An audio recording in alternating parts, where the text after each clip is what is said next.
Imagine an ejection of scorching plasma from the surface of the Sun, many times larger than our planet, and let's suppose it's flying straight towards you. What would you do? But if you're sitting safely on Earth, well, I'd like to say you can relax, but it's not that simple. Does solar activity, flares, mass ejections, and everything that follows affect us, our health, and even our psyche?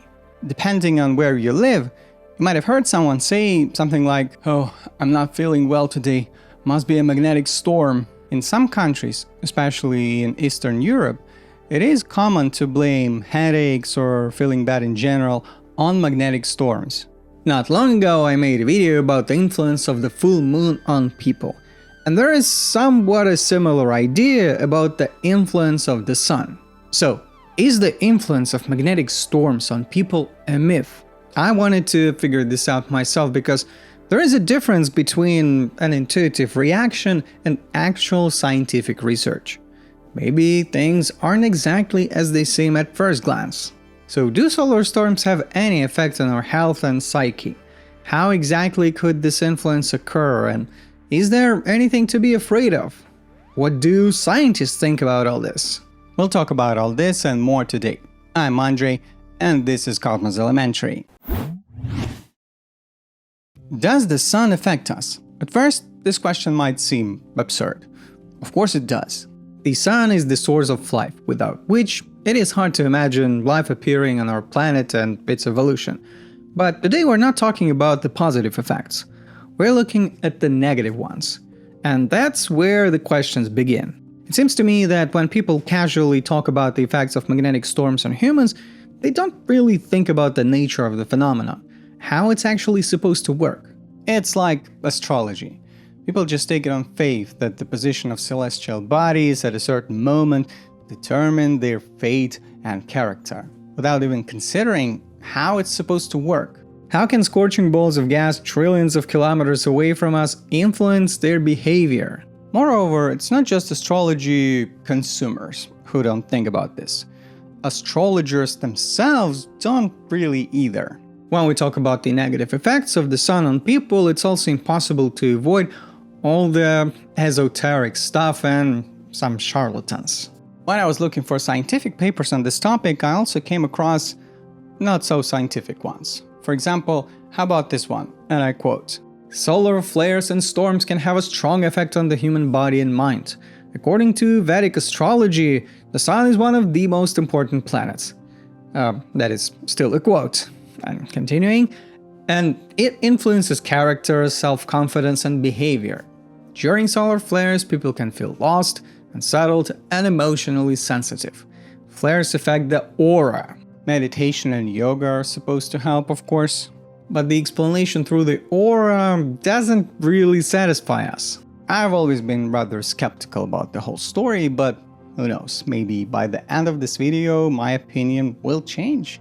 Moreover, it turns out there is apparently an entire branch of science called heliobiology, which studies the influence of solar activity on life on Earth. But the complication is that in scientific studies there is a lot of conflicting data, ambiguous conclusions, and many gaps. So we need to figure all this out, which is exactly what we're trying to do today. How can the sun actually affect us, directly or indirectly? When we discussed the possible influence of the moon on people, it was perhaps even stranger, and we considered two main factors: moonlight and tidal forces. Tidal forces, even in the case of the moon, were a dubious matter, and from the sun they are even weaker. Tens of millions of times weaker, to be precise. In the case of the sun, the first and the most obvious factor is, of course, its radiation. Could it, besides giving us life and warmth, also cause us harm? Well, actually, SPF wasn't invented for nothing. But here we need to clarify exactly which type of radiation we're talking about, and whether anything changes during periods of solar activity, flares, and mass ejections. The sun emits radiation across the entire electromagnetic spectrum. The higher the energy of this radiation, the more dangerous it is. Ultraviolet, and X-rays, and finally gamma radiation. Whether any of this actually reaches us is another question. I'm sure it's no secret to many of you that most of the dangerous radiation is blocked by our atmosphere. X-rays and gamma rays hardly reach us, as does a significant portion of ultraviolet. In the case of a solar flare, the radiation can increase for a short time. But again, almost all harmful radiation is absorbed by the atmosphere. Besides electromagnetic radiation, we also have the solar wind, a stream of charged particles, protons and electrons, rushing toward us at speeds of 400 to 800 kilometers per second. Being hit by a direct stream of such particles during a solar storm might be not a very pleasant experience. Fortunately, here on Earth we're protected by our planet's magnetic field, which shields both us and our atmosphere from the solar wind. Without the magnetic field, it would have been blown away much like on Mars. From all this, we can conclude that, in fact, the Sun does have quite clear ways to harm us. However, here on Earth, we are largely protected from these threats, even during periods of solar activity, unless something extreme happens on the Sun.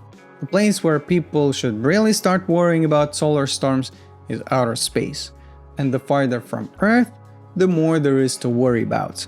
There, people are already exposed to cosmic radiation, not just solar but also galactic, and during a solar storm, this flux increases. It is believed that even not in space but simply at a cruising altitude of commercial airplanes, we're exposed to slightly more radiation. On the ISS it's even higher. People are outside most of the atmosphere, but at least still within the magnetosphere. But for example, getting caught in a solar storm without protection, say somewhere near the moon, or its sunlit surface, or on the way to Mars, it's not a very good idea. But on the surface of the Earth, we don't really need to worry about these threats, at least for now. Here's a quote from NASA's website. Harmful radiation from a solar flare cannot pass through the Earth's atmosphere and physically affect people on the surface. It seems like we can relax. But the thing is, when people talk about magnetic storms and their effects, they mean something else. Here, the more indirect influence is considered. A storm on the Sun affects the Earth's magnetic field, causing disturbances. And these disturbances are supposedly able to affect people. And with this magnetic influence, things are not so clear. The Sun continuously bathes the Earth in both radiation and solar wind. But today we're talking about periods of heightened activity, bursts. I've already mentioned solar flares and coronal mass ejections several times today, and this creates quite a bit of confusion, both in the phenomena themselves and in the effects they have on us. Many of you probably know that solar storms affect power grids and communication systems, and even here there is some confusion, so let's briefly go over the main points. So among the explosive events on the Sun, we can highlight two main ones: solar flares and coronal mass ejections. And they are not the same, although the phenomena are related. Both are connected to the activity of the solar magnetic field. A solar flare is exactly that, a flare, meaning that first and foremost, the energy of the event is released as electromagnetic radiation. Roughly speaking, it's a flash of light, and accordingly the radiation travels to us at the speed of light and reaches Earth in about 8 minutes. Although the particles can also be accelerated by this radiation, and this material arrives later. And solar flares can have a very specific effect on us, a temporary disruption of radio communications. Radio signals sent from Earth can rise into the ionosphere, a part of the atmosphere that spans several layers and is characterized by a high concentration of ions, charged particles. Under normal conditions, high-frequency signals are refracted in the ionosphere and returned to Earth, allowing communication over long distances. In my video about the HARP program, I said that before the widespread use of communication satellites, over-the-horizon radars were used, which relied on the ionosphere as a kind of a mirror, allowing signals to be transmitted over thousands of kilometers or miles. However, during a sufficiently powerful solar flare, the increased level of X-ray radiation ionizes the lower, denser layers of the ionosphere. Radio waves interact with the electrons and lose more energy due to more frequent collisions. As a result, a radio signal either weakens or is completely absorbed, causing radio communication at certain frequencies to disappear temporarily due to the solar flare.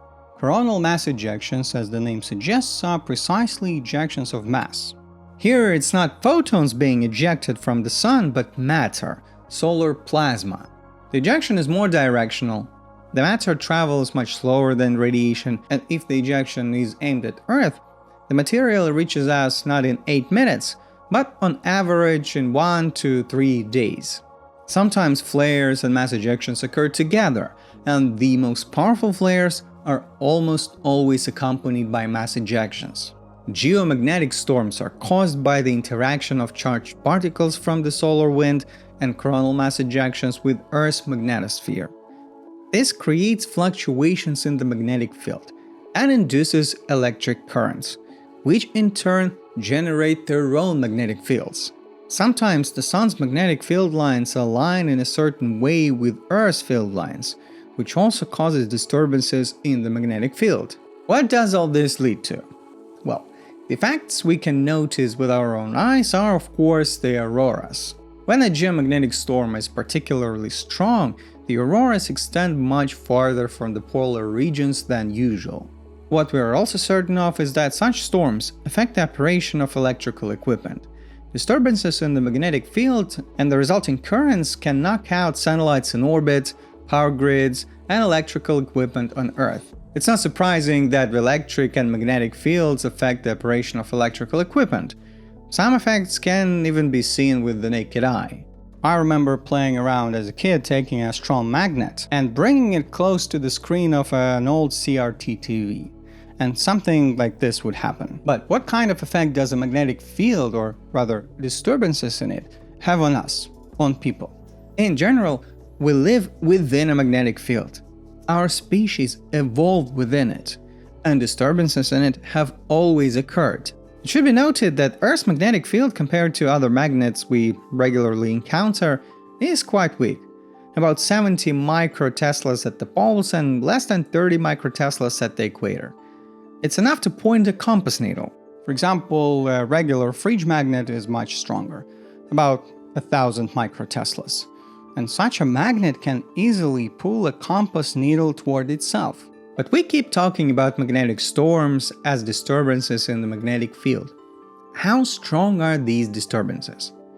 On average, over 24 hours, the changes are about 13 nanoteslas.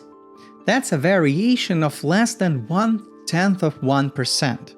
It turns out that we're always in a weak magnetic field, and during a magnetic storm, it changes barely noticeably, by just hundredths of the percent. It seems like much more noticeable disturbances in the magnetic field occur if we just wave a magnet nearby. Yet, somehow we're not very afraid of it. And sometimes we're even exposed to very strong magnets, like in an MRI, where the magnet strength is measured in several teslas, hundreds of thousands of times stronger than Earth's magnetic field.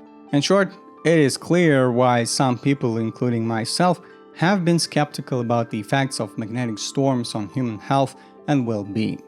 The changes are so weak, and it's unclear how they could actually influence the body. And yet, heliobiology does study something. And it turns out there are quite a few studies that at least find a correlation between magnetic storms and human health. Remember I said that you mostly could hear about magnetic storms from people specifically in certain countries, especially that is in post-Soviet space. And that's not a coincidence. The founder of heliobiology was Alexander Chizhevsky. It all actually started with even grander ideas, not about the condition of individual people, but about all of human history and global events. He suggested that, as it is often said, history repeats itself. That is, major upheavals like revolutions, wars, uprisings, and so on could occur with a certain, possibly predictable periodicity. If we reduce human psychology to the physical and chemical processes in the brain, Could there be natural processes that periodically influence human psychology, which in turn affects historical events? And what natural processes could periodically influence the entire planet? Right, the 11-year solar cycle, during which the sun's magnetic poles switch places, the number of sunspots on the surface and solar activity fluctuate between a minimum and a maximum. To test the hypothesis, he examined dozens of historical events and found that not only did they occur periodically, but their periodicity roughly coincided with the 11-year-old solar cycle. And the idea is that the sun, through its activity, influences people as a whole to behave in certain ways. And during peak activity, this can result in revolutions and other major events. Chizhevsky wrote an entire monograph on this called Physical Factors of the Historical Process. The idea, of course, is quite bold. In the 1920s and 30s, when Chizhevsky wrote about this, we knew much less about the nature of solar activity, the interaction of magnetic fields, and the human body. He believed he found a correlation between historical events and the solar cycle. By the way, Soviet leadership didn't really like his ideas, and for that, he spent 8 years in labor camps. Chizhevsky has many scientific achievements to his name that are unrelated to these ideas about historical events. However, these particular ones cannot be said to have gained wide scientific recognition. And that's not surprising, of course. Even if you look at the question naively, let's say he did find some correlation. For example, here is a graph showing solar activity alongside various historical events. One might immediately want to ask how the events were selected. Naively, you might think, in a world with so many people, states, organizations, and communities where so much is constantly happening, over thousands of years of human history, it wouldn't be hard to compile a bunch of events that support your hypothesis while ignoring those that contradict it.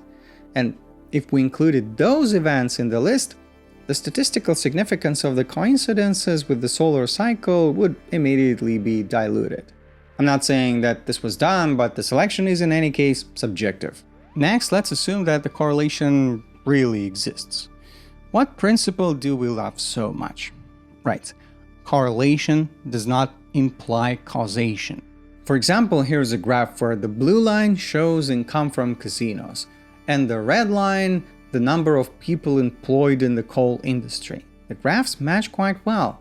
How can this be explained?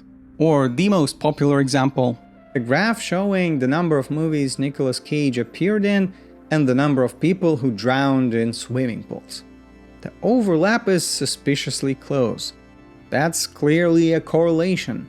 But if we wanted to prove a causal relationship between these two, we'd need to build a hypothesis explaining how the fact that Nicolas Cage stars in movies actually causes people to drown. It's obvious that there's no causal relationship here. It's just a coincidence. And there are plenty of examples like this.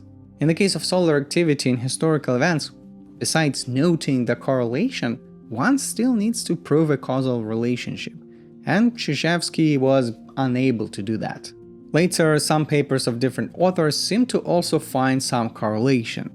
But for this idea to gain serious scientific weight, a causal relationship needs to be established. The mechanism of how this influence occurs must be identified, but so far, there is no scientific consensus on this. The idea that solar activity and geomagnetic storms can affect people's health and psyche originates from the aforementioned ideas of Chizhevsky. As I've said, in the 20th century, a significant portion of research on this topic was conducted in the Soviet and post-Soviet space, which is still evident today from the authors' names in many articles on the subject. This also explains why this topic is so popular in everyday life in post-Soviet territories. But it can't be said that Western specialists weren't interested in this topic at all. Overall, I managed to find quite a few articles with rather interesting conclusions. Many papers begin by noting that for decades people have debated whether solar activity and geomagnetic storms can affect humans, and that until now scientific results have been contradictory, and I mainly looked at the more recent studies. Scientists test various presumed effects, whether geomagnetic storms influence blood pressure, heart rate, the cardiovascular system, headaches, and so on. For example, here's a study in which the authors conclude that they observed a correlation between magnetic field disturbances and the blood pressure of the subjects. In this study, they also observed the relationship between geomagnetic storms and blood pressure, but there is a caveat. Their sample size is small, so the conclusions are questionable. Here's another study where a link between geomagnetic storms and blood pressure was found. There are studies that find such a link for heart rate variability and cardiovascular diseases. Here's a study stating that the risk of stroke might be higher during geomagnetic storms. One problem with some studies is a small sample size. And where can you get a larger sample? Right, in social media. The authors of this study took a clever approach. They analyzed tens of millions of Twitter posts using keywords related to headaches and checked whether these mentions coincided with periods of solar activity. Interestingly, in this case, despite the huge sample size, the authors found no correlation. However, headache is a very vague criterion. It's a symptom that can have a whole host of causes. In 2006, a review article was published in which the authors analyzed numerous other studies on this topic. They concluded that magnetic storms can indeed affect people, as well as both unusually high and unusually low activity. Moreover, this effect is most noticeable at high altitudes. And since the closer you get to the poles, the fewer people live there, geomagnetic storms do not have a significant impact on everyone. In addition, not all people are supposedly sensitive to this, and as a result, only about 10 to 15% of the Earth's population experience any effect. There are also other papers that find a positive correlation. I should say it was much easier for me to find studies with positive results, although I made a thorough effort to look for criticism as well. One of the main problems with these studies dates back to Chizhevsky's time. There may be a correlation, but there is no clear mechanism that reliably explains it, although there are a few ideas. There is an idea that disturbances in the geomagnetic field affect melatonin production in the body, which in turn has an impact on us. Also, weak fluctuations in the magnetic field affect the pineal gland. And generally speaking, for a person to be able to respond to a magnetic field in a way, they must be sensitive to it. Among many organisms, there is the so-called magnetoreception, systems that allow an organism to, as it were, sense the magnetic field. Many will recall bird navigation using the magnetic field. Whether humans have magnetoreception is a controversial and unproven question, although some mammals do have it. So, for example, this article proposes the idea that humans might have it, and it could work through Cryptochrome proteins. This way, at least one could track a connection between changes in the magnetic field and a person's condition. But again, this is only a hypothesis that requires further research. In general, the situation is such that some studies observe a certain connection between solar activity and people's condition. These conclusions are not always clear-cut. If the effect exists, it doesn't affect everyone, geographically or otherwise. In fact, it likely affects only a minority of us. For broader recognition, the ideas of heliobiology need a clear mechanism explaining how this influence occurs, especially given such weak changes. We also need to remember that we are dealing with complex things like the human body and psyche. And even if we observe a certain correlation between solar activity and health, in reality many other factors can play a role, entirely terrestrial ones, such as environmental, climatic, social factors, and so on. Compared to the story about the influence of the full moon on people, here the data seems somewhat more substantial. Yes, it's not yet the most popular branch of science, but some scientists continue to work in it, and perhaps one day we will hear more definitive conclusions. Thanks for watching. Links to all of the sources are as always down below in the description, and if you enjoyed the video, leave a like, comment, subscribe, and feel free to share this video with your friends. Maybe this way I might get some more views, I don't know. Okay, thank you, and goodbye.